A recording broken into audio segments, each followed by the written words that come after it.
नमस्कार, सप्ततारा न्यूजमध्ये आपले स्वागत आहे.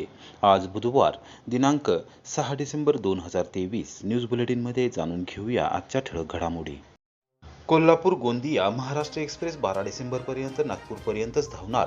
दक्षिण पूर्व मध्य रेल्वेच्या इंटरलॉकिंग कामामुळे घेतला निर्णय, प्रवाशांचे होणार हाल. दक्षिण पूर्व मध्य रेल्वेच्या नागपूर विभागातील राजनांदगाव कळमना रेल्वे स्थानकादरम्यान कन्हान स्थानकावर तिसरा रेल्वे मार्ग टाकण्यासाठी दक्षिण पूर्व मध्य रेल्वेकडून नॉन इंटरलॉकिंगचे काम करण्यात येणार आहे. या कामासाठी ब्लॉक घेण्यात येणार असल्याने कोल्हापूर गोंदिया महाराष्ट्र एक्सप्रेस दिनांक 5 ते 14 डिसेंबर या कालावधीत नागपूरपर्यंतच धावणार आहे. नागपूर ते गोंदिया हा प्रवास रद्द करण्यात आला आहे. दक्षिण पूर्व मध्य रेल्वेकडून नॉन इंटरलॉकिंगचे काम करण्यात येणार आहे. या कामासाठी ब्लॉक घेण्यात येणार असल्याने कोल्हापूर गोंदिया महाराष्ट्र एक्सप्रेस दिनांक 5 ते 14 डिसेंबर या कालावधीत नागपूरपर्यंत धावणार आहे. दरम्यान या ब्लॉकमुळे 2 ते 14 डिसेंबर या कालावधीत काही गाड्या रद्द तर काही गाड्या शॉर्ट टर्मिनेट करण्यात आल्या आहेत. 11:39 कोल्हापूर गोंदिया महाराष्ट्र एक्सप्रेस दिनांक 12 डिसेंबरपर्यंत गोंदियाऐवजी नागपूरपर्यंतच धावणार असून 11:40 गोंदिया कोल्हापूर महाराष्ट्र एक्सप्रेस दिनांक 6 ते 14 डिसेंबरपर्यंत गोंदियाऐवजी नागपूरहून प्रवासाला सुरुवात करणार आहे. पश्चिम महाराष्ट्रातून पूर्व विदर्भात जाणाऱ्या प्रवाशांची मोठी गैरसोय होणार आहे. रेल्वेने अचानक हा निर्णय घेतल्याने आगाऊ आरक्षण करणाऱ्या प्रवाशांना मनस्ताप सहन करावा लागणार आहे.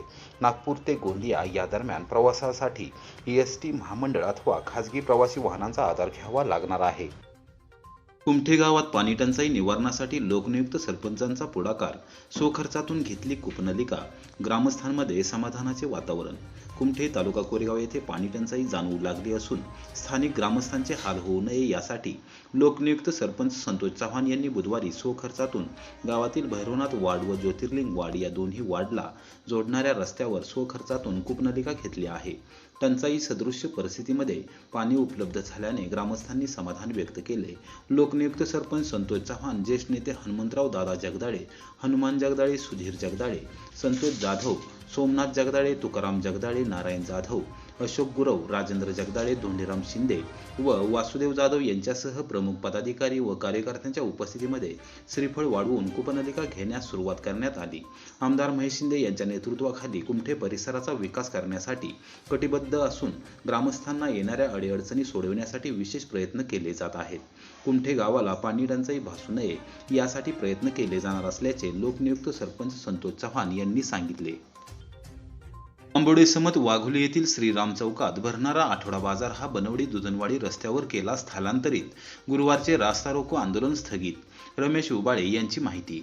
आंबोडे समत वाघोली येथील श्रीराम चौकात भरणारा आठवडा बाजार हा बनवडी दुधनवाडी रस्त्यावर स्थलांतरित करण्याचा निर्णय घेण्यात आला आहे.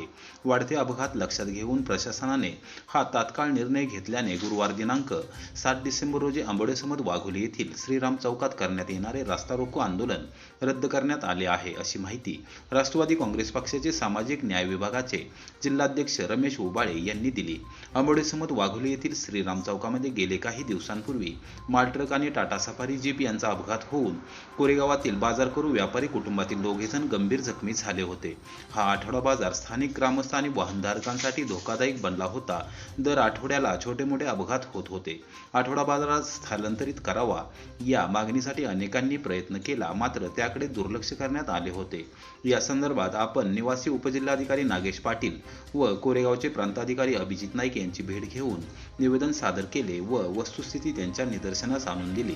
नाईक यांनी तात्काळ कोरेगाव पंचायत समितीचे प्रशासक तथा गटविकास अधिकारी किशोर माने व वाटर स्टेशनचे सहाय्यक पोलीस निरीक्षक शिवाजीराव भोसले यांच्याशी संपर्क साधून आठवडा बाजार स्थलांतरित करण्याबाबत निर्देश दिले होते.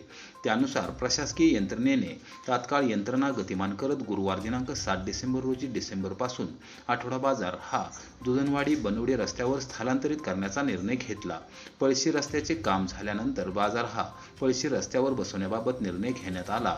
एकूणच सर्वसामान्य जनतेच्या हितासाठी प्रशासनाने तातडीने हालचाल केल्याने अनेक निष्पाप लोकांचे जीव वाचले आहेत.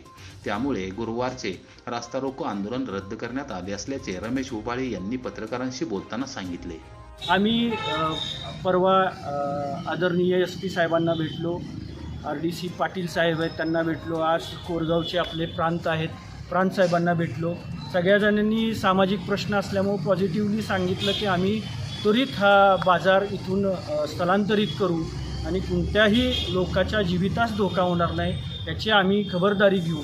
समाजाचे प्रश्न घेऊन आम्ही रस्त्यावरती उतरतो आहे आणि यासाठी मला राष्ट्रवादी काँग्रेस पार्टीचे आमदार शशिकांतजी शिंदेसाहेब यांच्याशी बोलणं झालं. त्यांनीही पॉझिटिव्हली सांगितलं की याच्यात आपण तुमचा बाजार स्थलांतरित करू आणि सगळ्याच पक्षातून मला जी ताकद मिळते सामाजिक प्रश्न घेऊन मी जो आंदोलनं आणि उपोषणं करत असतो सगळ्याच याच्यात प्रांतसाहेबांचं सुद्धा कार्य चांगलं आहे, तहसीलदार साहेबांचं सुद्धा कार्य चांगलं आहे, काम करण्याची पद्धत चांगली आहे, सर्वसामान्यांचे प्रश्न जाणून घेता येतील आणि त्वरित त्याच्यावरती कसा निर्णय घेता येईल, न्याय देता येईल ही भूमिका शासनाची सुद्धा आहे, शासकीय अधिकाऱ्यांची सुद्धा आहे.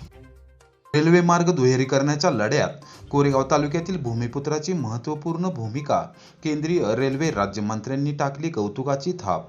भारतीय सैन्य दलातून जबाबदार पदावरून निवृत्त झाल्यानंतर पुणे मिरज लोंढा रेल्वे मार्ग दुहेरीकरणाच्या लढ्यात शेतकऱ्यांच्या वतीने उतरलेल्या आणि अल्पावधीत भूसंपादन लढ्याची सर्व सूत्रे हाती घेतलेल्या कोरेगाव तालुक्यातील तारगाव येथील विकास थोरात यांच्या भूमिकेचे दस्तूरखुद्द केंद्रीय रेल्वे राज्यमंत्री रावसाहेब दानवे पाटील यांनी कौतुक केले. केवळ सातारा जिल्ह्यातीलच नव्हे तर सांगली जिल्ह्यातील शेतकऱ्यांचे प्रश्न त्यांनी सोडवले आहेत. मुंबईत मध्य रेल्वेच्या मुख्यालयाच्या झालेल्या बैठकीत मंत्री दानवे पाटील यांनी रेल्वेशी निगडीत प्रश्न प्राधान्यक्रमाने सोडवण्याची ग्वाही दिली.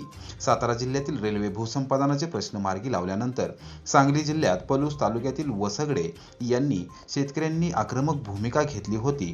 तालुका स्तरापासून विभागीय स्तरापर्यंत बैठका झाल्या मात्र मार्ग निघत नव्हता. अखेरीस आंदोलनाचा मार्ग स्वीकारल्यानंतर रेल्वे प्रशासनाने उच्चस्तरीय बैठक बोलवण्याचे मान्य केले होते. त्यानुसार मुंबईत बैठक झाली. त्यामध्ये रेल्वे राज्यमंत्र्यांनी शेतकऱ्यांचे प्रश्न बारकाईने ऐकले आणि सोडवण्याची ग्वाही दिली. खासदार संजय काका पाटील, आमदार डॉक्टर विश्वजित कदम यांच्यासह रेल्वे भूसंपादन लढ्याचे प्रवर्तक विकास थोरात यांनी शेतकऱ्यांचे प्रश्न मांडले. खासदार श्रीनिवास पाटील यांच्या वतीने थोरात यांनी शेतकऱ्यांच्या प्रश्नाविषयीचे सविस्तर निवेदन सादर केले.